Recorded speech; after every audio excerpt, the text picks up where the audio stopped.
நாகேஷுக்கு இருக்கிற ஒரு excess dose of humour அது யூனிவர்சலி த பெஸ்ட் என்னை பொறுத்த வரைக்கும். அது ஸ்லாப்ஸ்டிக்காக இருக்கட்டும், டைலாகாக இருக்கட்டும். அவருக்கு ஒரு டைலாக் ஒன்று கொடுக்குறோம், சத்தியமாக இம்ப்ரூவ் பண்ணுவார். அது நார்மலாக பேச மாட்டார். கண்டிப்பாக எப்படி இருந்து உங்களுக்கு அதை சொல்லிக் கொடுக்க இன்ட்ராக்ட் பண்ண நாகேஷ்? எனக்கு அது ரொம்ப பழக்கமாயிடுச்சு. ஏன்னா நான் அவர் வீட்லேயே ரொம்ப வருஷங்கள் இருந்தேன்.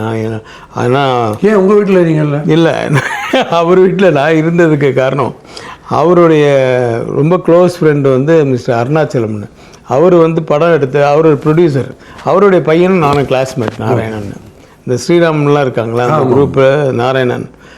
அவன் அவங்க கூட போயிட்டு அதுக்கப்புறம் அவனோட வரும்போது இவர் நாகேஷ் சார் யாரையாவது கூட வெளியூர் அவுட்டோர் ஷூட்டிங் போகும்போது யாரையாவது கூப்பிட்டு போனோம்.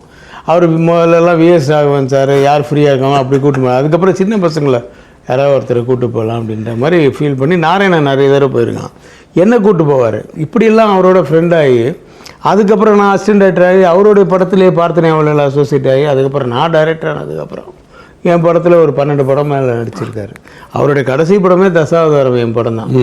ஸோ இந்த மாதிரி அவரோட பேசிகிட்டு இருக்கும்போது நான் அவரோட பழகிறதுனால அவருக்கு எனக்கும் அவருடைய ட்ரெண்ட் எனக்கு தெரியும்.